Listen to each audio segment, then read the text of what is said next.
주 예수 그리스도의 은혜와 하나님의 사랑과 성령의 크신 능력이 2019년 올 한 해 여러분과 여러분 가정에 늘 충만하시기를 기원합니다. 사랑하는 3회 교회 교우 여러분, 오늘은 2019년을 시작하는 신년주일과 동시에 교회력은 주현절이 되는 그런 절기입니다.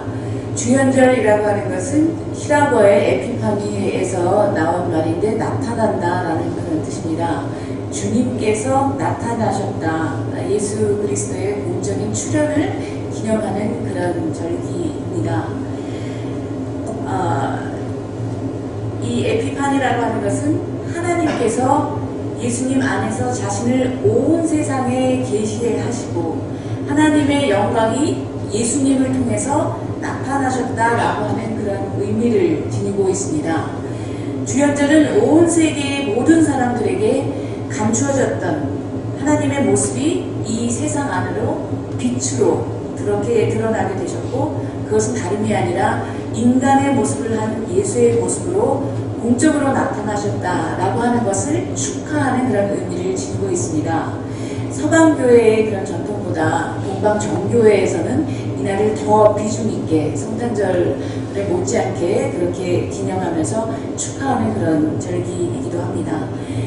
인간은 하나님의 모습으로, 하나님의 형상으로 지음을 받았습니다.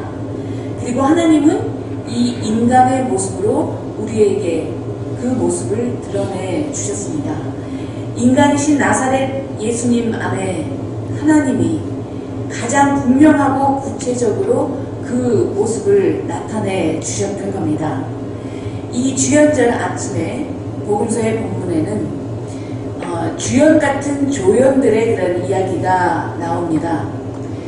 빛과 별을 바라보는 각양각색의 그런 모습들이 나타나는데, 크게 분류하면 세 유형의 그런 사람들의 모습을 우리가 볼 수가 있겠습니다.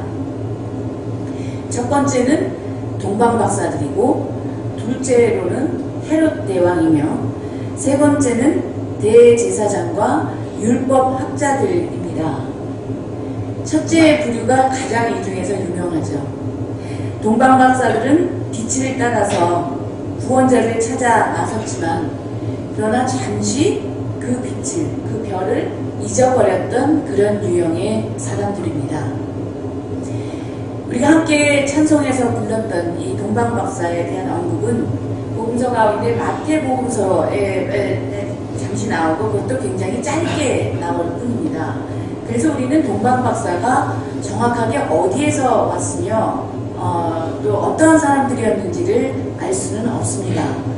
대개 알려진 바로 의하면 동방박사를 뜻하는 이 마고이라고 하는 이 사람들은 본래 점성술사 혹은 천문학자로 알려져 있는 그런 사람들이고, 이들은 예루살렘의 동방이 되는 그런 지역, 예를 들어서 아라비아나 바빌론, 또 오늘날 이란 지역에 해당되는 페르시아, 혹은 심지어는 인도에서 오지 않았나라는 것을 추정합니다.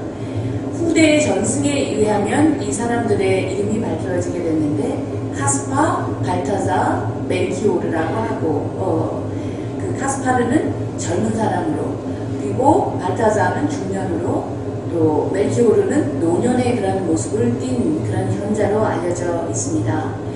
예수 그리스도를 경배한 최초의 이교도로서 전 세계 인류를 대표하는 의미에서 황인, 또 흑인, 백인종의 그런 다양한 인종의 모습으로 묘사되어 있기도 합니다.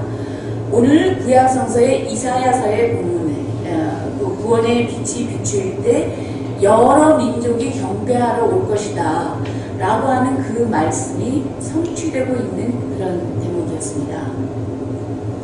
이들은 이방 사람들임에도 불구하고 구원의 능력을 믿고 베들레헴의 별을 따라서 오고, 또 메시아의 탄생을 미리 기대하고 있었고, 그를 만나기 위해서 능동적으로 길을 찾아 나섰고 예루살렘으로 향했습니다.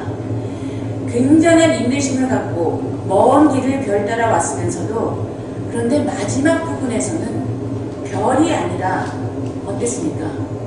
오히려 세상적인 감각을 가지고서 어디로 갔습니까?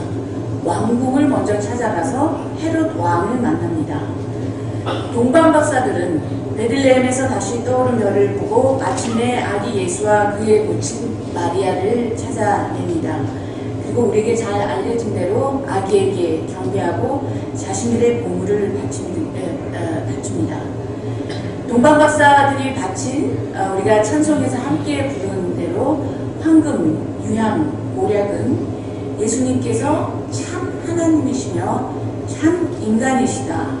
또 하늘과 땅의 왕이심을 의미하는 의미에서 예수의 왕적, 예언자적, 제사장적인 삼중적인 의미를 같이 경배하는 그런 상징들을 드러냅니다.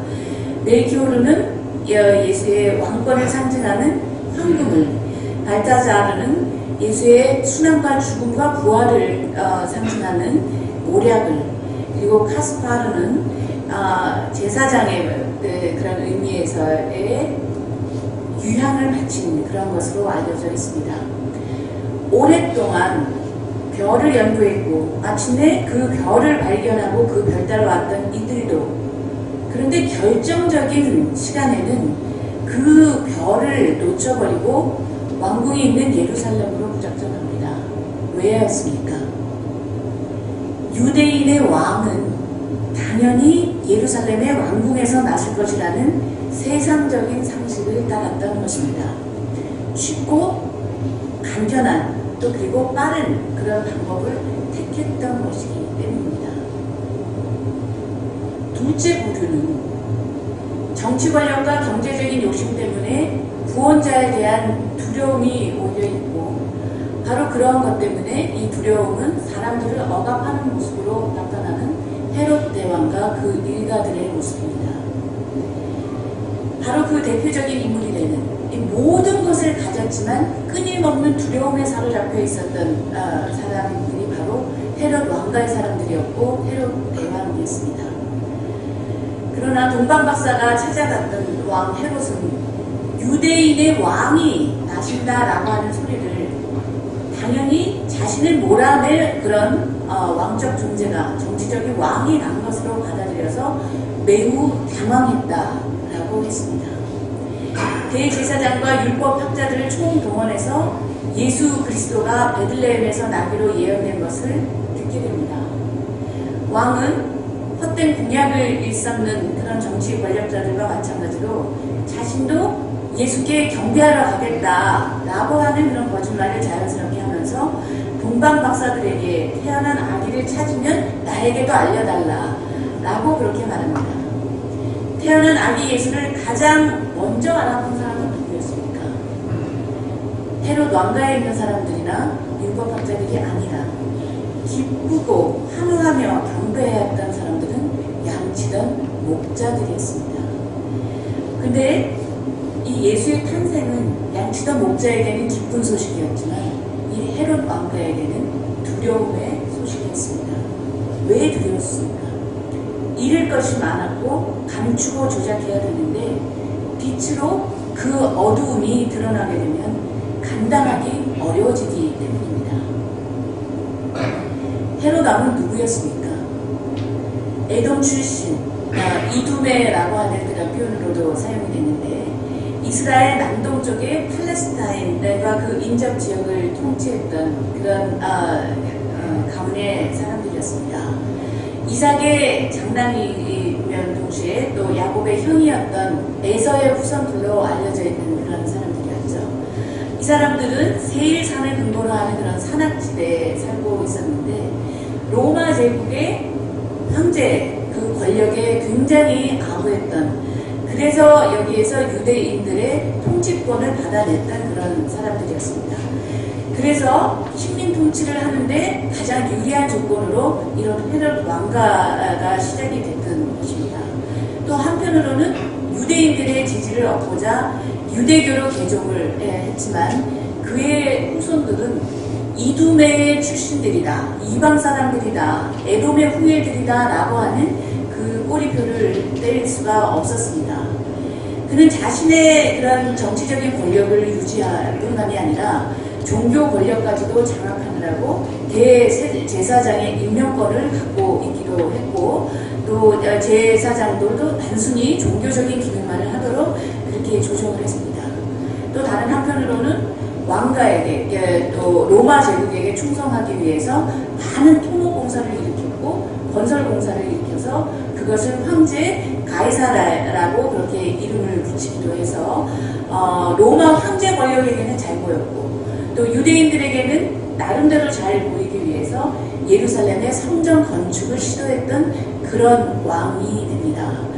예수의 탄생 당시에 로마 황제였던 아우구스투스의 이름을 따서 그래서 조그만 항구 도시를 굉장히 크게 건설했던 그런 통치자이면서 권력자였습니다.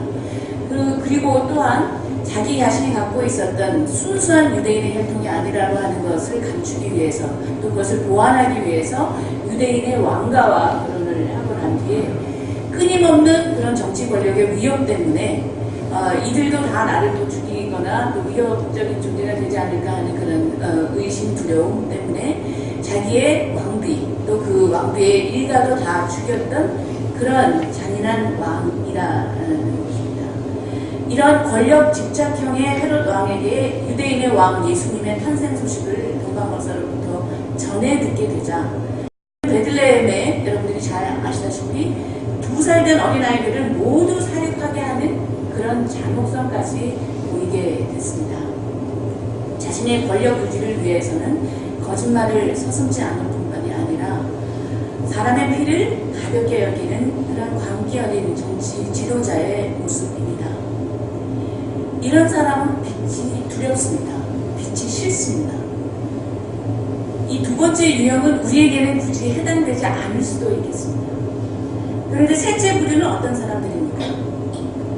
종교적으로나 머리로, 지식으로 구원자에 대한 모든 것을 이미 자세히 알고, 그러나 그 구원사 사역을 믿지 않고, 그 구원의 경륜에 대해서 구체적으로 믿지 않고, 그 가르침에 따라서 능동적으로 움직이지 않는 사람들입니다. 대제사장과 율법학자들이 그랬습니다. 이들은 이미 구약성서 예언서에 기록된 예수의 탄생에 대한 이야기를 정확하게 알고 그것을 심지어는 인용할 수까지 있었습니다. 오늘 우리의 본문에서 이들이 인용했던 표현은 구약의 미가서 5장에 나오는 그런 말씀들입니다. 헤롯 왕이 질문을 하는데 대답을 할 수 있었으며, 또 순수 유대인이었던 대제사장과 율법학자들도 모두 이 예수 탄생에 대한 이사야서의 본문들, 또 구약의 미가서의 본문들을 알고 있었음에도, 그러나 알고는 있었지만 그 누구도 예수를 찾아가려고 하지 않았습니다. 결국 찾아갔던 이방인은 동방박사들, 이방인 동방박사들만이 예수님을 만나게 되었던 것입니다. 유대인들이며 종교 지도자였던 이들은 그 내용을 기계적으로 알고는 있었지만, 단순히 암기는 하고 있었는지 모르겠지만 메시아에 대한 믿음이나 정작 이것을 실천할 생각은 전혀 안 했던 사람들이었습니다. 그럼 우리는 과연 어느 부류의 유형에 속한 사람들입니까? 우리 스스로에게 모두 물어볼 필요가 있겠습니다.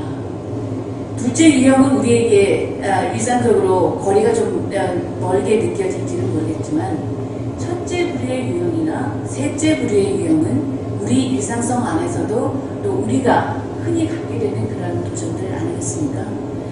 세속적인 가치에 지배받는 유혹들이 우리 안에 늘 있습니다. 혹은 이론적으로 머리로는 다 알지만 그것을 몸으로 또 행동으로 실천해내고 살아내기가 쉽지가 않겠습니다. 그럼 우리가 찾기 원하는 그 빛은 누구입니까? 바로 그분이 오늘 2019년 바로 이 날을 시작하는 첫 주일, 이 주연절 아침 오늘 본문의 주연이자 우리 삶의 주인공이 되시는 예수 그리스도이십니다.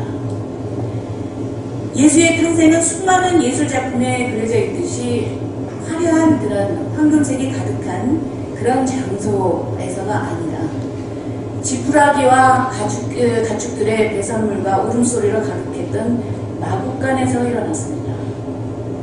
그 마국간에서 아기 예수를 출산했던 마리아의 모습도 수많은 예술작품에서 마리아를 상징하는 게 파란색인데요. 그 파란색의 벨벳 망토를 두른 그런 고귀한 그런 모습이 결코 아니었을 것이라는 건 우리들이 잘 짐작할 수 있습니다. 아름다운 성탄의 음악과 예술작품에서 묘사됐던 것과는 달리 예수의 탄생은 수많은 어린 아기들의 죽음과도 연결되어 있었습니다. 헤롯 대왕이 자기 자신의 왕권이 도전받는 것을 원하지 않아서 2살 이하의 모든 그런 어린이들을 죽여게 만들었던 그런 역사적 사실도 우리들은 기억합니다. 아이를 잃은 어머니들과 그 가족들의 울음소리와 슬픔은 우리가 가히 짐작하기도 힘들 것입니다. 이 모든 것은 정치 권력력을 강화하고 종교 집단 체제를 굳건히 하기 위한 것이었습니다.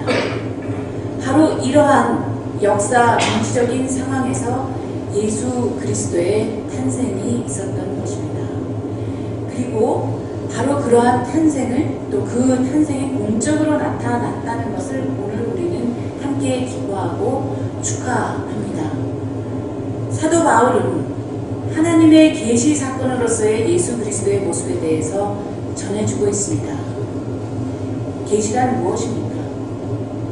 에베소서의 본문에서 이 표현에 대해서 바울이 설명해주고 있습니다.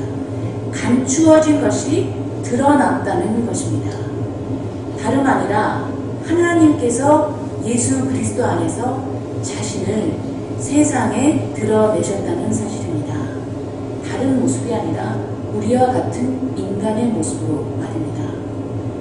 하나님의 온 우주에 대한 사랑, 구원 경륜이 드러나게 되는데 그것이 바로 예수 그리스도이셨고 우리가 그 모습을 어떻게 압니까?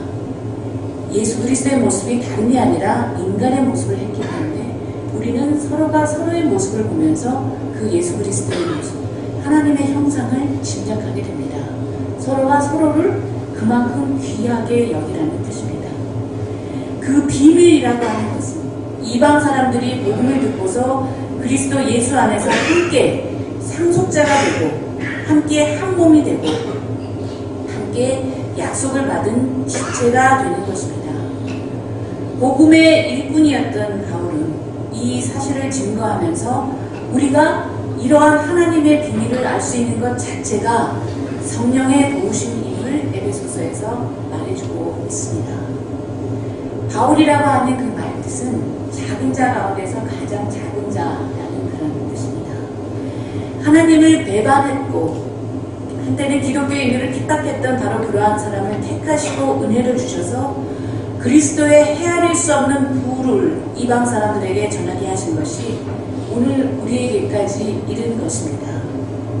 그리고 이제 2000년 후에 이 사건이 있었던 2000년 후에 한반도에 사는 우리도 만물을 창조하신 하나님 안에 영원 전부터 감추어져 있는 이 비밀의 경륜을 전하라고 초대된 것입니다. 각양각색의 문제가 가득한 이 세상 가운데에서 그 빛이 우리의 삶을 주관하고 계십니다. 올 한 해에도 여러 형태의 도전들이 우리 앞에 놓여 있을 수 있겠습니다. 그러나 하나님께서 우리 주 그리스도 예수 안에서 성취하신 영원한 뜻을 따라서 우리는 그리스도를 믿음으로써 확신을 갖고 담대하게 하나님께 나아갑시다. 세상적인 계산으로 그 빛을 놓쳐버리거나 더 많은 것을 가지려는 탐욕 때문에 눈이 가리워져서 그 빛 보기를 두려워하거나 아니면은 실천 없는 종교성만 반복하는 모습은 우리에게서 나타나지 않기를 바랍니다. 우리는 단순히 교회에 속한 교인임에 만족할 것이 아니라 진정한 기독교인, 빛의 일꾼이 되어야 할 것입니다. 우리 삼회교회 교우 여러분들이 부질없는 근심이나 끈적거리는 그런 우울감들이 있거든 그런 거 모두 털어내시고 이제 세상에 빛으로 오신 예수님을 통해서 하나님의 영광의 빛을 받다 날마다 도전하시면서 나아가게 되시기를 바라겠습니다. 우리 자신은 결코 발광체가 될 수 없습니다. 그러나 발광체가 되시는 예수 그리스도가 우리 앞에, 우리 옆에, 우리 위에, 우리 아래에서 함께 길을 가고 계십니다. 복음을 받아들이고 믿음으로써 그 빛의 반사체가 될 수 있는 그러한 특권을 우리가 부여받았습니다. 세상에 나아가 우리의 삶터와 일터에서 그리스도의 빛을 반사하는 복음의 일꾼, 또 그 빛의 밝음뿐만이 아니라 온기와 열기를 함께 전하는 빛의 일꾼 역할을 잘 감당하시는 2019년 한 해 될 수 있기를 간절히 기원합니다. 아멘. 아멘. 함께 묵상 기도 드리시겠습니다.